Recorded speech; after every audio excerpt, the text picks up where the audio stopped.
Pessoal, agora nós vamos entrar, nós já falamos sobre a transparência ativa e agora nós vamos entrar basicamente na transparência passiva. Qual que é a diferença? Vou chegar aqui no nosso quadro e olha só o que o artigo 10 fala. Qualquer interessado poderá apresentar pedido de acesso a informações aos órgãos e entidades referidos no artigo 1º desta lei, por qualquer meio legítimo, devendo o pedido conter a identificação do requerente e a especificação da informação. Então, qualquer interessado pode fazer esse pedido. Isso aqui, então, nós vamos denominar, nesse caso, de transparência passiva, que é aquela transparência que depende de uma solicitação. O parágrafo 1º fala assim: para o acesso às informações de interesse público, a identificação do requerente não pode conter exigências que inviabilizem a solicitação. Outro ponto: os órgãos e entidades do órgão público devem viabilizar a alternativa de encaminhamento de pedidos de acesso por meio de sítios oficiais, e são vedadas quaisquer exigências relativas aos motivos determinantes da solicitação de informações. Vamos esquematizar essas informações no nosso próximo slide, aqui no artigo 10. A primeira informação que eu trago para vocês é uma informação que pode ser fruto de muitas pegadinhas. Quem é que pode fazer a solicitação? A lei fala assim, qualquer interessado. Isso aqui é bom você saber porque qualquer interessado é um termo que pode ter um significado bastante abrangente. Veja, não é qualquer cidadão, é qualquer interessado. Se a pessoa tem interesse na informação, ela pode solicitar a informação. Esse é o primeiro ponto, a designação, qualquer interessado. Para que o interessado possa solicitar a informação, ele tem que atender a 2 requisitos. Requisito número 1 que ele deve atender. Ele deve se identificar, uma questão meio lógica, né? Quem sou eu? Eu estou pedindo essa informação, então tem que ter a minha identificação. Esse é o primeiro requisito. Segundo requisito para a solicitação de informação, é uma solicitação, uma outra coisa meio óbvia. Você deve especificar a informação. Não adianta chegar lá e falar o seguinte, tô querendo informação, tá, filhote? Você quer informação sobre o quê? Diz para mim aí. Você tem que dizer qual é a informação. Então, identificação e especificação. Só que o que cai bastante em questão de concurso público é justamente isso aqui, Sabe o que não pode? O que não pode fazer? Não pode chegar e falar o seguinte, tá, vem cá, mas para que você quer essa informação? Isso não pode. Isso nós denominamos de motivos determinantes. Eu gosto de falar mais ou menos assim, tá? Determinantes. Eu estava aqui em casa, aí a minha esposa mandou fazer um jardim, né? Aquela coisa bonita, jardim vertical. Lá ficou bonito o negócio. Aí eu cheguei e falei para ela assim, amor, quanto que vai custar essa brincadeira aí? Ela olhou para mim e falou assim, não te interessa. E não me deu a informação. Eu falei, que negócio é esse? É esse o ponto, olha só. O que acontece? É lógico que a lógica, agora aqui eu só quis fazer brincadeira, mas a lógica é o contrário.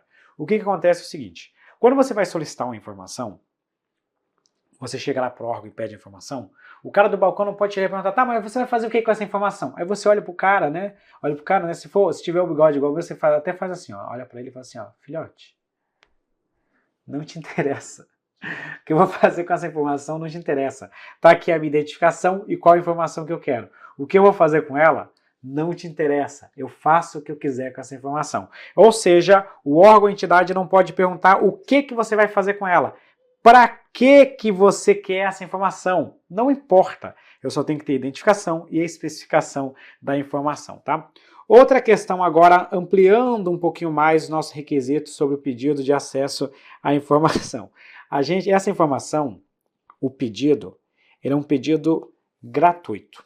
Ou seja, não pode ter uma taxa, porque a própria Constituição Federal fala que é assegurada a todos, independentemente do pagamento de taxas, tá? Ou seja, não pode ter cobrança para o acesso à informação. É óbvio que tem sempre uma exceçãozinha. O que é a exceção? A Lei de Acesso à Informação, ele diz que você só pode cobrar aqueles custos relativos aos serviços e aos materiais empregados. Vamos pegar aqui o seguinte. Chega lá numa universidade e você pede uma informação. Aí eles vão te fornecer a informação. Só que a informação você quer ela impressa. Aí a universidade pega e fala, olha, aqui a gente tem um serviço privado de Xerox, né? Xerox. Só que para eu poder te entregar impresso, nós vamos ter que pagar essa cópia. Então você tem que pagar esses tantos centavos por folha aqui. O que eu estou cobrando? Estou cobrando o serviço e o material empregado na reprodução gráfica. Então, o fornecimento de informação em si é gratuito. A pessoa só vai indenizar aquilo que é o custo, né, do fornecimento dessa informação, que é a cópia, a reprodução da informação que está sendo solicitada. Só isso. A informação está na internet, aí não tem o que cobrar. A informação, vou ter que te fornecer isso aqui num CD, vou ter que cobrar o custo desse CD. É isso que a gente cobra. Só esse custo dos serviços e dos materiais. Ainda assim tem mais uma exceção, é a exceção da exceção. O que acontece? Você não pode cobrar nem esses custos, ou seja, será isento do pagamento desses custos dos serviços e dos materiais aquela pessoa que demonstre uma baixa renda, que demonstre que, eventualmente, a cobrança desse valor possa prejudicar o seu próprio sustento. Vamos então colocar aqui uma consolidação das informações. A prestação da informação é gratuita. O órgão ou entidade pode cobrar os custos dos serviços e dos materiais empregados no fornecimento da informação, mas será isento dessa indenização desses serviços a pessoa de baixa renda, quando o pagamento disso aqui possa prejudicar o seu sustento. Beleza? Temos essas informações e vamos resolver questão. Assegurar o direito fundamental de acesso à informação se inclui entre as boas práticas de transparência no setor público, baseadas em princípios e diretrizes que orientam as legislações sobre o tema. Uma diretriz discrepante das boas práticas de transparência no setor público é, letra A, desenvolvimento do controle social da administração pública. Olha só, eu quero algo que é errado. Olha a questão, discrepante. Aquilo que está errado. É isso que eu quero nessa questão. Algo que não deveria acontecer. O desenvolvimento do controle social é algo que está certo, é algo que deve ser promovido. Divulgação de informações de interesse público independentemente de solicitações, é a transparência ativa. Identificação adequada dos solicitantes, dos solicitantes de informações, mediante justificativa. Não pode exigir os motivos determinantes da solicitação. Por isso que este aqui é o gabarito. Letra D, observância da publicidade como preceito geral e do sigilo como exceção, correto? Utilização de meios de comunicação viabilizados pela tecnologia da informação, também correto. Gabarito letra C, então, na nossa questão de número 17. Aqui está, né, qualquer interessado poderá apresentar o pedido aos órgãos e entidades por qualquer meio legítimo. O que nos interessa é isso aqui, para responder essa questão. O acesso não pode conter exigências que inviabilizem o acesso e são vedadas quaisquer exigências relativas aos motivos determinantes da solicitação de informações de interesse público. Portanto, não interessa para o órgão ou entidade o que ele vai fazer com a informação. Forneça. Se ele se identificou e apresentou a informação que ele quer, o órgão tem que fornecer a informação, exceto se a informação é protegida pelo sigilo. Questão 18. O pedido de acesso à informação previsto na Lei 12.527, conceituado como de transparência passiva, tem como característica determinante que, letra A, qualquer interessado poderá apresentar pedido de acesso a informações aos órgãos e entidades por qualquer meio legítimo. É exatamente o que está lá na nossa Lei de Acesso à Informação. Qualquer interessado pode apresentar o pedido por qualquer meio legítimo. Gabarito letra A. Letra B. Qualquer pedido de acesso a informações não necessita conter identificação. Galera, tem que ter a identificação do requerente. Identificação é um dos requisitos. O órgão ou entidade públicos, para fins de agilizar o atendimento, poderá exigir os motivos determinantes. Não pode exigir os motivos determinantes da solicitação. Não sendo possível conceder o acesso imediato, o órgão ou entidade que receber o pedido deverá justificar em prazo não superior a 30 dias. Na verdade, galera, se não é possível conceder o acesso imediato, nós temos primeiro um prazo de 20 dias, depois que você vai ter mais 10 dias, tá? Então, por isso que vai estar errada essa informação. Daqui a pouco a gente vai falar um pouquinho mais sobre essa questão dos prazos. Letra E. Caso ocorra indeferimento da solicitação de acesso, as informações pelo órgão ou entidade públicos que estejam devidamente embasadas não poderá o interessado interpor recurso. Nós vamos ver que ele pode sim interpor recurso sobre a negativa, tá? Gabarito alternativa A na questão 18. Aqui nós já temos novamente a justificativa do artigo 10. E agora nós vamos para as regras do artigo 11, tá? O artigo 11 vai tratar sobre o fornecimento das informações. Vamos começar com a leitura do artigo 11, que está aqui. Ele fala assim, ó, sem prejuízo da segurança e da proteção das informações e do cumprimento da legislação aplicável, o órgão ou entidade poderá oferecer meios para que o próprio requerente possa pesquisar a informação que necessitar. A gente chega lá numa biblioteca, o camarada quer informações sobre o que está no arquivo público. Eu pego e falo para ele, ó, nessa estante tem as informações que o senhor quer. O senhor pode sentar ali, procurar a informação que quiser. Aqui está o xerox, o senhor vai ali, paga o valor do xerox e pode levar. Eu dou os meios para ele fazer a pesquisa, tá? Quando não for autorizado o acesso, por se tratar de informação total ou parcialmente sigilosa, o requerente deverá ser informado sobre a possibilidade de recurso, prazos e condições para sua interposição, devendo ainda ser-lhe indicada a autoridade competente para apreciação. O parágrafo 5º diz que a informação armazenada em formato digital será fornecida nesse formato, caso haja anuência do requerente. Está no formato digital? Posso fornecer no formato digital? Posso mandar para o senhor por e-mail isso aqui? A gente tem ele aqui, eu posso mandar para o senhor por e-mail? Pode! Então vá lá e manda por e-mail. Está no formato digital? Posso fornecer no formato digital, desde que haja anuência do requerente. Leitura também do parágrafo 6º, que é importante para a gente. Ele fala assim, ó, caso a informação solicitada esteja disponível ao público em formato impresso, eletrônico ou qualquer outro meio de acesso universal, serão informados ao requerente, por escrito, o lugar e a forma pela qual se poderá consultar, obter, reproduzir a referida informação. Procedimento esse que desonerará a administração pública, acabei que eu me perdi aqui no desonerar o órgão ou entidade da entidade pública da obrigação de seu fornecimento direto, salvo se o requerente declarar que não dispor de meios para realizar por si só tais procedimentos, tá? Então, o que acontece aqui? Aqui nós estamos vendo alguns detalhes do artigo 11, tá? Mas agora eu vou voltar depois para o caput e outros dispositivos já. Imagina o seguinte, chegou lá o cara pediu informação. Eu peguei e falei para ele o seguinte, cara, tá aqui, ó, já tá aqui, você vai lá e pega essa informação. Ou eu pego e falo, ó, essa informação que o senhor está pedindo tá lá na biblioteca tal, em tal lugar. A pessoa fala, ó, não tem como ir para lá. Preciso dessa informação aqui. Bate um fio, pede traz aí, etc e tal. Claro que isso aqui tem algumas ressalvas, esse exemplo que eu estou passando para você, porque se não é de responsabilidade desse órgão, não tem por que ele ficar fazendo esse tipo de coisa, mas ele pode encaminhar, pode pedir e etc e tal, tá?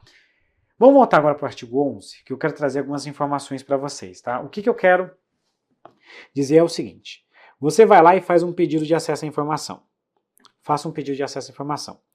Como é que funciona isso? Uma vez que eu pedi a informação, a regra é que o órgão ou entidade me entrega a informação de imediato. Então eu faço o pedido e o que ele tem que fazer?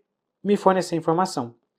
Eu chego lá e falo o seguinte, eu quero os registros que vocês têm sobre isso aqui. Aí a pessoa fala, tá tudo certo, o senhor só me dá 10 segundinhos que eu vou extrair aqui do sistema, extrair e entreguei. Pronto, resolveu. A regra é esse. Só que existem muitas informações que elas não têm esse acesso imediato, que a gente precisa buscar. E aí o que acontece? Se não for possível o acesso imediato, aí agora nós vamos mudar um pouquinho aqui as regras. Se não for possível, como é que funciona? A administração pública terá um prazo de até 20 dias para quê? Veja só. A administração pública terá um prazo de até 20 dias, esse prazo inicial. Já vou colocar aqui a prorrogação já para vocês, para quem quiser anotar. Nesse prazo de 20 dias, a administração pública pode, comunicar o local onde a informação poderá ser obtida, o local onde a informação será disponibilizada. Por exemplo, eu pego e falo para ele assim, ó, o senhor me pediu informação, nós vamos ter que caçar nos nossos arquivos essas informações, vai ter que ter uma ampla pesquisa, o senhor dá um tempinho para a gente. Em até 20 dias eu mando uma mensagem para ele falando o seguinte, ó, o senhor pode comparecer aqui na nossa sede, que a informação está disponível para a sua cópia. Essa é a primeira informação. Teoricamente a gente pode dizer o seguinte, é 20 dias basicamente para disponibilizar a informação, comunicar o local em que você poderá obter a informação. Caso não seja o caso, a administração pública pode negar o pedido. Essa negativa tem que ser justificada. Lembra, a regra é a transparência, o sigilo é a exceção. Então vou justificar, vou dizer, ó, a informação está classificada por sigilo, não posso fornecer essa informação para o senhor. Terceiro, pode ser que o órgão ou entidade não possua a informação. Então nesse caso ele vai pegar e vai falar, olha, estou consultando aqui, eu não possuo a informação que o senhor está solicitando. Então essas são as regrinhas. Esse prazo de 20 dias aqui, ele não é um prazo cabal, final. Por quê? Porque nós podemos ter ainda um adiamento de forma justificada por mais de 10 dias. Então assim, a regra é o acesso imediato. Se não for possível o acesso imediato, você tem 20 dias prorrogável por mais 10 para comunicar o local, a data, o modo como vai ser fornecida a informação, negar de forma justificada ou informar que não possui a informação. Caso seja o caso, olha só que coisa curiosa, né? Se for o caso de não fornecimento da informação, a administração pública, o interessado, né, ele tem direito de obter o inteiro teor da negativa. Por que ele tem o direito de obter o inteiro teor da negativa? Porque ele vai utilizar isso aqui, ó, para apresentar os eventuais recursos, ou até mesmo, se for o caso, para eventuais ações judiciais, né? Então, por isso, se eu nego a informação, a negativa tem que ser justificada. Então, ele tem, ó, não posso ter acesso à informação, mas eu quero que o senhor, a autoridade pública, me apresente o inteiro teor da negativa de acesso à informação, porque eu tenho direito de acessar essa negativa. Beleza, vamos avançar mais um pouquinho, já fizemos a leitura do artigo 11 e vamos resolver a questão. O cidadão João, regularmente identificado, apresentou o pedido de acesso a informações devidamente especificadas ao Tribunal de Contas do Estado do Piauí, por se tratar de informações totalmente sigilosas. De acordo com a Lei Federal 12.527, o TCE Piauí deverá, no prazo de até, galera, ó, FGV, TCE Piauí 2021. O pedido de acordo com a Lei de Acesso à Informação, ele pediu um acesso à informação, e é uma informação totalmente sigilosa. Olha só, por se tratar de informações totalmente sigilosas. Letra A. No prazo de até 20 dias, prorrogável por mais 10 dias, indicar a João as razões de fato ou de direito da recusa total do acesso pretendido e informar-lhe sobre a possibilidade de recurso, prazo e condições para sua interposição, devendo ainda ser indicada a autoridade competente para apreciação. Com isso, o gabarito já de cara é a alternativa A. Quando você nega o acesso, você tem que falar para a pessoa o seguinte, olha, eu não posso considerar essa informação, ela é protegida por sigilo. Nesse caso, você diz que não pode, você apresenta as razões de fato e de direito para a negativa, ou seja, justificativa, você diz para a pessoa que ó, você pode apresentar um recurso, esse recurso tem que ser apresentado nesse prazo e nessas condições, e quem aprecia esse recurso é esta autoridade aqui. Então você nega, justifica, diz que pode recorrer e diz a quem que ele pode recorrer. É essa a regrinha da nossa lei 12.527. 30 dias prorrogável por mais 15 para entregar a certidão de esclarecimentos. Não, né? Aí a gente já começa com prazos errados e justificativas todas erradas. Então nós já vamos dando como errado isso. 30 dias prorrogável por mais 15, também errado. 5 prorrogável por mais 15 para apresentar a João as exigências relativas aos motivos determinantes. Não pode exigir os motivos determinantes. 3 dias mais 3 para apresentar a João exigências relativas aos motivos. Novamente, não pode exigir isso. Então está tudo errado. Gabarito nessa questão, a alternativa A de aprovado. Aqui os nossos fundamentos, artigo 11, o órgão ou entidade deverá autorizar ou conceder o acesso imediato. Então a primeira regra. acesso imediato da informação. Se não é possível, considera o acesso, prazo de 20 dias, né? Prazo não superior a 20 dias, e esse prazo pode ser prorrogável por mais 10 mediante justificativa. Quais são as decisões? Comunicar a data, o local e o modo para consulta e efetuar a reprodução ou obter a certidão, indicar as razões de fato e de direito da recusa do acesso, comunicar que não possui informação, indicar se for de conhecimento o órgão ou entidade que a detém, ou ainda remeter o requerimento a esse órgão ou entidade, cientificando o interessado da remessa do seu pedido. Esse caso do 3 é interessante, porque quando o órgão não detém informação, ele diz o seguinte, olha, eu não tenho informação. Quem tem informação é o João. Ou eu mando pedido para o João, ó, estamos pedindo essa informação aqui. Ou seja, o órgão pode ter duas alternativas. Indicar, se souber, quem tem informação, ou encaminhar o pedido para esse órgão ou entidade. Isso com base na Lei 12.527. Beleza. Sem prejuízo da segurança e da proteção das informações e do cumprimento da legislação aplicável, o órgão ou entidade poderá oferecer os meios para que o próprio órgão, o próprio requerente, possa pesquisar as informações. Parágrafo 4º, quando não for autorizado, por se tratar de informação total ou parcialmente sigilosa, o requerente deverá ser informado sobre a possibilidade de recurso, prazo e condições, devendo ainda ser-lhe indicada a autoridade competente. Exatamente como consta na nossa questão. Beleza? Questão 20, o artigo 1º, aqui esse artigo está mencionado errado, tá? Artigo, se não me engano, se quiser mencionar o artigo 11, mas vamos lá.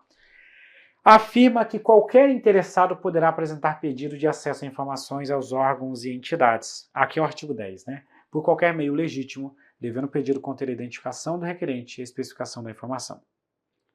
Caso não seja possível os órgãos e entidades concederem o acesso imediato à informação, assinale a afirmativa que indica o procedimento a ser adotado.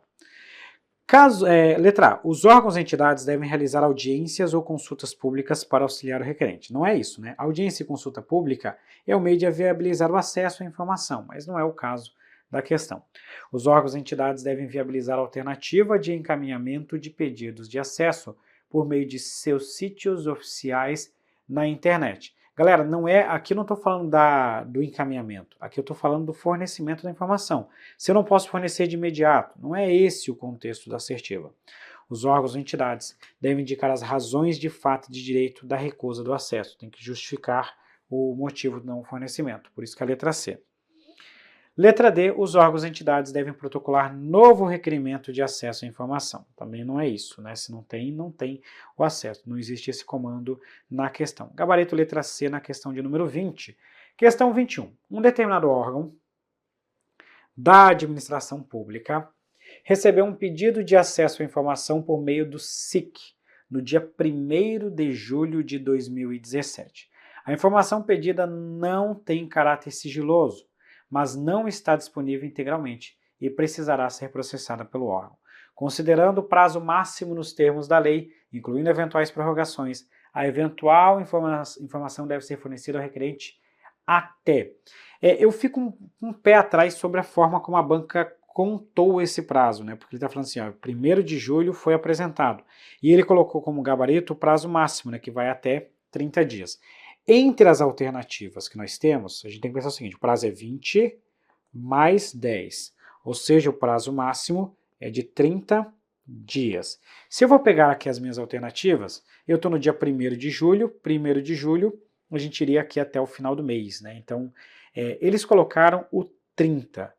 Eu, na verdade, já pensaria, considerando apenas a LAI, eu já pensaria que, na verdade, eu não sei se julho está com 31, já estou perdido aqui na minha cabeça, a gente pesquisa aqui rapidamente para saber, né, se nós temos, ó, o mês de julho vai até 31. Eu entendo que aqui a priori seria até 31, porque na regra da contagem de prazo da Lei 9784, você exclui o dia inicial e inclui o dia de vencimento. Então, excluiria o dia 1º e venceria no dia 31. Para mim é o que faz mais lógica nesse caso. Mas entre as alternativas disponíveis, acaba ficando a alternativa D. Tá? Então, assim, eu marco a letra D, mas daria para pensar também aqui no dia 31, que seria a forma, no meu ponto de vista, mais adequada de contabilização dos prazos. De qualquer forma, fica essa questão como ensinamento, vai que a FGV segue essa linha numa outra questão. Questão, bom, aqui, né, não sendo possível conceder, tem 20 dias, prorrogável por mais 10 é o fundamento legal dessa nossa questão. Próxima questão. Os pedidos de acesso à informação feitos a órgãos públicos por qualquer interessado por meios legítimos deverão ser concedidos de imediato. Não sendo possível, a lei de acesso define um prazo máximo. Veja que a questão está falando assim, ó, prazo máximo. Prazo máximo, eu estou considerando 20 mais 10. Ah, professor, mas não é 20 o prazo? 20 é o prazo inicial, o máximo é 20 mais 10. Então são 30 dias, com isso o gabarito é a alternativa C nessa questão, tá? Na questão de número 22. Aqui novamente as disposições do artigo 11, né, que você tem que fornecer o acesso imediato. Se não for possível conceder, tem 20 dias, prorrogável por mais 10 dias. Você vai comunicar como que ele obtém a informação, você vai indicar os motivos da recusa, você vai comunicar que não possui, dizer quem possui ou encaminhar. Tá? Sempre essa a nossa regrinha. Parágrafo 2º. O prazo referido no parágrafo 1º poderá ser prorrogado por mais 10 dias. Pronto, fechou aqui a redação do artigo 11. Agora nós vamos avançando. Ó, veja que o artigo 11, a FGV gosta de cobrar o prazo. Agora nós vamos para o artigo 13 da Lei de Acesso à Informação, que ele diz assim: quando se tratar de informação, de acesso à informação contida em documento cuja manipulação possa prejudicar a sua integridade, deverá ser oferecida a consulta de cópia com certificação de que esta confere com o original. Galera, você imagina uma situação em que você tem um arquivo lá da época que chegar, descobrimento do Brasil e aquele negócio lá, assim, um fato histórico muito importante, tá lá registrado, assinado. Aí, cara, a nossa mão, ela é tóxica, tá? A nossa mão, ela estraga tudo. Aí o cara vai lá e quer pegar, quer mexer, aí estraga o negócio, aí daqui a pouco ninguém tem mais acesso. O que a gente faz? Tira aquela cópia, né? Aquela cópia que vem até emplastificada, fica aquela coisa bonita, e aí vai uma certidão, ó, confere com o original. Pá! Pronto. Isso vale? Vale, está no artigo 13 da Lei de Acesso à Informação. Na impossibilidade de obtenção de cópias, o interessado poderá solicitar às suas expensas e sob supervisão de um servidor que a reprodução seja feita por outro meio que não põe em risco a conservação do documento original. Suponha que o cara é um historiador e o cara é um cara abastado, milionário, ganhou na Mega Sena, o cara tá nadando no money. Aí o cara pega e fala o seguinte: não, pode deixar, é porque ele chega na administração e fala: eu quero uma cópia do documento tal. A administração pega e fala: cara, não tem como a gente fornecer cópia, porque o nosso xerox vai estragar o documento, por isso eu não posso falar. Aí ele pega e fala assim, né, ele, novamente, né, o cara eu tenho um bigode diferente, mas vamos dizer que, mas eu só tenho o bigode, mas esse cara, ele tem o bigode e tem o dinheiro. Ele começa a olhar assim: meu amigo, olha só, deixa eu te contar. Eu tenho uma máquina de xerox super moderna, porque eu comprei ela, porque eu sou um historiador, e ela não danifica. Tá aqui, ó, o certificado ISO, não sei o que lá, não sei o que mostra que eu posso tirar a cópia sem danificar o documento. Então vamos lá, que eu vou tirar com minha máquina de xerox potente, power. Beleza, pode nesse caso? Pode. A gente vai ter, quem vai custear isso é o próprio interessado, sob a supervisão de um servidor, tá? Então, na impossibilidade de obtenção de cópias, o interessado pode solicitar as suas expensas, ou seja, ele que vai custear essa situação e sob supervisão do servidor público. A reprodução seja feita por outro meio que não põe em risco a conservação do documento original. Artigo 14. É direito do requerente obter inteiro teor da decisão da negativa de acesso por certidão ou cópia. Aqui complementa a regrinha sobre o pedido de acesso à informação, que é o seguinte: quando eu nego o acesso, eu forneço para ele o inteiro teor da negativa de acesso, para que ele tenha as informações e eventualmente possa ter pelos recursos e etc. e tal. Avançamos mais uma leitura, né? Agora a gente está fazendo bastante leitura, mas calma aí que nós já vamos resolver uma questão. O serviço de busca e de fornecimento de informação é gratuito, né? Regrinha lá da Lei 14.129 de 2021, regrinha bem nova aqui. O órgão ou entidade poderá cobrar exclusivamente o valor necessário ao ressarcimento dos custos do serviço e dos demais materiais utilizados. Quando o serviço de busca e de fornecimento da informação exigir reprodução de documentos pelo órgão ou pela entidade consultada. Então, nesse caso, que exige a reprodução, eu posso cobrar o serviço e materiais utilizados. E estará isento de ressarcir os custos previstos no parágrafo 1º, aquele cuja situação econômica não lhe permita fazê-lo sem prejuízo do sustento próprio da família, declarado nos termos de legislação própria, tá? Beleza, vamos resolver a questão. O princípio da publicidade pode ser concretizado por meio de alguns instrumentos previstos na Constituição da República, como o direito de petição e de obtenção de certidões, independentemente do pagamento de taxas. Além do direito de acesso à informação, nesse contexto, é correto afirmar que, letra A, diante da obrigação constitucional de publicidade e transparência, é vedado ao agente público negar o acesso à informação por alegação de sigilo legal. A gente já viu que a lei de acesso à informação não exclui as hipóteses de sigilo legal. Isso está errado aqui. Não obstante o ônus do poder público do dever de informar, é possível a cobrança ressarcitória, ou seja, aquela que corresponde ao efetivo gasto com o material empregado, como na hipótese de reprodução de documentos. Nesse caso, nós temos a situação. Inclusive, a lei fala assim, ó, quando exigir a reprodução de documentos pelo órgão ou entidade consultado. Nesse caso, eu posso cobrar os serviços e os materiais utilizados. Por isso que o gabarito é a letra B. Letra C. É vedada a publicidade de informações relacionadas à remuneração de pessoal da administração pública. Nós já vimos que o STF entende que é constitucional a divulgação dessas informações. Por isso que está errada a letra C. Letra D. Todos os julgamentos do Poder Judiciário são públicos, com livre acesso a qualquer cidadão, permitida a limitação tão somente quando da lotação do espaço físico das salas de audiência. Também errado, porque a Lei de Acesso à Informação tem um artigo lá que fala que ao acesso à informação da lei não exclui as hipóteses de segredo de justiça. Não exclui o sigilo legal, o segredo de justiça e o sigilo industrial. Elas são excepcionadas pelas regras da Lei de Acesso à Informação. E a letra E fala: a publicidade dos atos, programas, obras e campanhas dos órgãos públicos deve ter caráter educativo, informativo ou de orientação social, não eleitoral, né? Dela podendo constar nomes, símbolos ou imagens, dela não podendo constar nomes, símbolos ou imagens que remetam às autoridades e servidores públicos. Por isso está errado aqui. Gabarito, então, alternativa B na questão de número 23. Com isso, nós fechamos mais um bloco. Roda uma vinheta e já voltamos, que tem mais conteúdo quente para você estudar.